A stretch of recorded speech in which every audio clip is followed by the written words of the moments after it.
It's your good buddy in the mix. Thank you for chilling with us for our main story tonight, where we're going to be getting deep inside our favorite games of the year. Everyone else is doing it, so we thought we'd join in the fun too. Now here at DEGREELESSNESS, we do rate games not only on how good we feel the game is, but also on how much time we ended up putting into it, how much time we spent playing it. We think this gives you kind of a better idea of how good the game is in actual practice and not just on paper. Now, please keep in mind this is not a best games of the year list or any sort of insipid top 10 bullshit or whatever. Please, we're not even close to that professional or unimaginative here. This is just a list of games that we had the most fun playing. Hopefully, it'll help you find some games that you'll have fun playing too. Now, keep in mind that if we don't mention something obvious here like Disco Elysium, it's not because we don't like it or we think it's bad, we just haven't gotten around to playing it yet, alright? So don't string us up and crucify us for being heretics. Alright, and with that out of the way, first up is The Outer Worlds. Developed by Obsidian of Fallout New Vegas fame, this game is almost as effective at humiliating Bethesda as their own games are. After watching Fallout 76 flail about helplessly in a perverse parody of an entertainment product, and the disastrously heretical display of unbound avarice showcased in Bethesda's other crimes against humanity like Elder Scrolls Blades, The Outer Worlds makes this shit look easy. A gorgeous and unique art style, well-written characters, engaging story, and great mechanics are all on full display here. Rock solid in execution, almost effortlessly graceful in presentation, The Outer Worlds would be a masterclass in modern RPG design were it not for its woefully inadequate length. Yes, sadly, the only place this game really stumbles is in playtime, and that's ultimately the reason it's not a little higher on our list. DEGREELESSNESS standards clearly dictate that the minimum length for any game calling itself a real RPG is 40 hours. Sure, there's some notable examples that come in around the 30-something hour mark, but overall, 40 hours is the benchmark, and I don't think we're alone in this either. I took this game as slowly as possible, and as near as I can tell, I did almost every single side quest during my playthrough, and my total time with The Outer Worlds barely scraped 20 hours. That's unacceptable. However, all that being said, we did have an awesome time with it, played through it multiple times. It's a phenomenal game, easily one of the best RPGs of the past few years, and plus, as a nice bonus, it makes Bethesda look fucking stupid. That alone is almost worth a place on our list.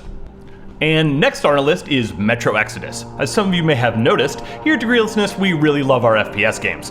There's something about the blend of atmosphere, immersion, and action in a well-done FPS that really fucking does it for us. We make no apologies for that. And we love games on both ends of the FPS spectrum too. From the retro-styled super-fast Adderall joyride jam sessions of stuff like Dusk, Ion Fury, and Wrath, to the immersive, atmospheric genius of games like Bioshock, Wolfenstein, and Deathwing, or the simple frenetic joy of a looter shooter like Borderlands. We fuck with it all. Now, Metro Exodus was admittedly a slightly odd case for us though, since it was touted as an open-world game, and like most of you, we go a big rubbery one at any mention of that. Sometimes, as we like to remind our viewers though, there are surprises, some of them even pleasant. And Metro Exodus is definitely one of them. This game was fucking awesome. Much to our collective shock, the open world was executed in a way that made it fun and rewarding to explore instead of feeling a chore. Moving around it felt organic, like there was an unseen hand sort of guiding you off the beaten path, and not like you're being compelled or obligated to by a list of erroneous things that need checking off. The actual combat mechanics were as tight as we come to expect from Metro titles. All the gun and firearm combinations were super fun to shoot and configure using an in-game crafting system too. But anyways, blah blah blah, insert standard game review tropes here. The point is, this game is gorgeous, showcases some excellent moving storytelling and writing, and it was a blast to play through. Somehow, the guys at 4A Games managed to blend all that with a truly compelling and engaging open world, and even had time to toss in some sexy ray tracing too. This is easily one of the best story-driven FPSs I've played in a while. Immersive, heartfelt, and masterfully executed. If you like FPSs with a focus on storytelling, you'll love this. We sure as hell did. Moving on, we now arrive at Ion Fury, developed by Voidpoint, published by 3D Realms. Now, sadly, if you're not specifically into this style of game, you probably have only heard about it because of the fake controversy conjured from nothing by the shills and Access Media. I'm not gonna go over any of that now because it's not relevant, and more importantly, not real. Ion Fury is another FPS on our list, but one with a cyberpunk coat of paint and retro 90s inspired gameplay and design. And if you know anything about me personally, you'll know that that list basically reads like pornography for me. When this dropped, I grabbed a fistful of Adderall and didn't leave my room for like a week. I fucking loved it. It plays like Duke Nukem 3D with better level design and less dick jokes. Whether or not the latter is a positive or negative is up to you, but holy fucking shit did I have a blast with this. Keep in mind that obviously this isn't going to be for everyone. My personal preference factors more here than with probably any other game we'll mention in this video. So in light of that, I won't ramble much longer about it. But if you're one of the people that are into this whole retro FPS resurgence, you'll definitely want to check this one out. It is a masterpiece. Next, we have the Igavania magnum opus, Bloodstained Ritual of the Motherfucker. As we said in our review earlier this year, this game is a peerless treatise on the Metroidvania genre by the man who literally created it. This is a masterclass in side-scrolling action RPG design, done with a confidence and finesse usually only exhibited by Nintendo whenever they casually drop a game like Breath of the Wild that reminds every other studio that when compared to them, it looks like they have no fucking idea what they're doing.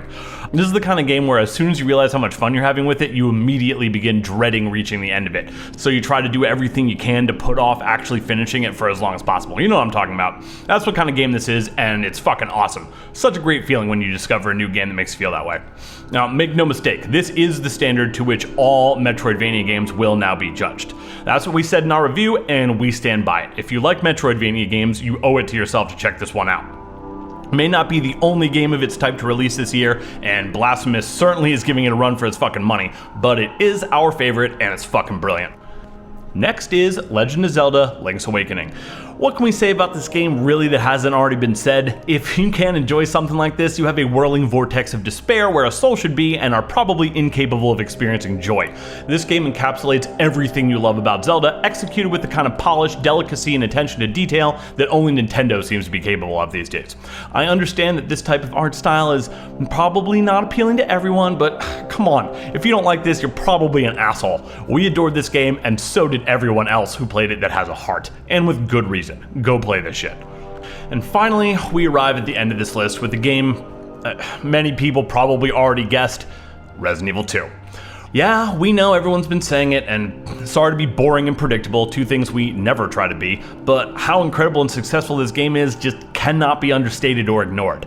Now, personally, here at DEGREELESSNESS, we have a special affection for the original. It's been at the center of a ritual that we undertake every few years where a few of us will eat a shitload of acid, then get scared and try to play through both scenarios. Stupid, juvenile, perhaps, but a ton of fun, and as a result, the 1998 Resident Evil 2 has left an indelible mark on our very souls. So naturally, we are filled with both raw terror and excitement when it was announced that there would indeed be a remake. Somehow, miraculously, against all odds, it turned out to be fucking fantastic. The remake manages to channel the spirit and atmosphere of the original while simultaneously updating the game for modern hardware and audiences without sacrificing any of what made the first game so fucking good. How the hell does it do this? I have no idea. In order for any type of remake, remaster, or even sequel to work, you need to, by some unknowable means, puzzle out the ineffable quality that made the original so special and put that at the very heart of what you're making and never betray it, for any reason. Now, I have no clue how you actually go about doing that in practice, but somehow Capcom pulled it off this time, and the results are fucking magical.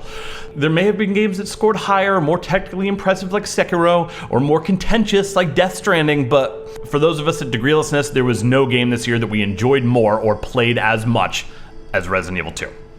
Now, before we go today, just a few quick honorable mentions. First, perhaps obviously, Sekiro. I'm afraid the only reason this didn't make the list is because I simply wasn't good enough at it to finish it. I usually don't even like Souls-style games, but I really fell in love with this one at first, even managing to push through enough to get past Madame Butterfly. Yes, I know, but that counts as an accomplishment in this genre for me. Other honorable mentions are Ori and the Blind Forest, Final Fantasy XIV for saving me from the unrelenting tedium of Battle for Azeroth, classic World of Warcraft for not being Battle for Azeroth, Control, and of course, Death Stranding. All these games certainly have their issues, but they stood out to us this year and we had a lot of fun playing all of them.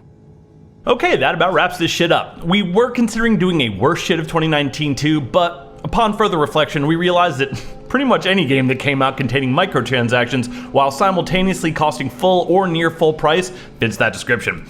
And unfortunately for us gaming enthusiasts, that's about 90% of them. So when you think about it, most of our videos this year have already covered that shit, and the stuff we didn't get to is simply too much for anyone, let alone a tiny little outfit like ours to cover.